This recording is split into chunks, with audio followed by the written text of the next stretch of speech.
ശരി. സുരഭി തിയേറ്റേഴ്സ്. നേരെ കത്തിരിക്കാണത്. അങ്ങനെ തന്നെ. ശരി. സുരഭി തിയേറ്റേഴ്സ് പുരോട്ട് ഞങ്ങളെ മറന്നിട്ടില്ലെന്ന വിശ്വാസത്തോടെ എഴുതട്ടെ. ആരാണ് എഴുതുന്നത്? ബാലകൃഷ്ണൻ. മണിക്കൂട്ടില്ലേ? ഇല്ലടോ, പണിയൊന്നും ഇല്ലാന്ന്. വരാനുള്ള കൊതിയോടെയാണ്. പണിയെല്ലാം കുറവാന്ന്. പുലരിയുടെ ഇനങ്ങൾ ഒന്നും ഇല്ലാന്ന് തോന്നല്ല. പണിയൊന്നും ഇല്ലടാ, പൈസയും ഇല്ല. ഓർമ്മയില്ലേ മരീചിക? അത് നന്നായി. ഒരു ക്ലാസ് എടുത്ത അമർകുമാറിന്റെ മിമിക്രി അത്യാകർഷമായി. പിന്നെ ശശിയം കിഴക്കൻ പേരാമ്പ്ര. അവരുടെ ഇനങ്ങൾ ഒരു ക്ലാസ് കുടിച്ചോ? പ്രത്യേകിച്ചും ഗാനങ്ങളും നാടകവും പണിയില്ലെങ്കിലും സ്നേഹല്ലേ വലുത്.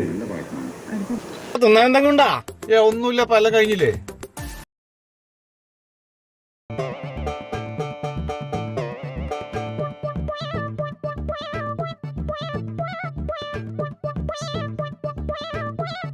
നാളെ എന്തായാലും എനിക്ക് പണിയുണ്ടാവും.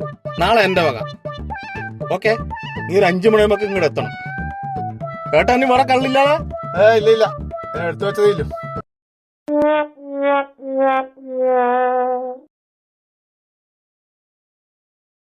കുറച്ച് വെക്കടാ. ചേടാ, നാളെ ഞാൻ കുറച്ച് ലേറ്റ് ആവും. ഞാൻ വന്നിട്ട് വിളിക്കാം. നീ ഇവിടെ തന്നെ ഉണ്ടാവണേ, ഏടെ ആയിപ്പോകരുത്.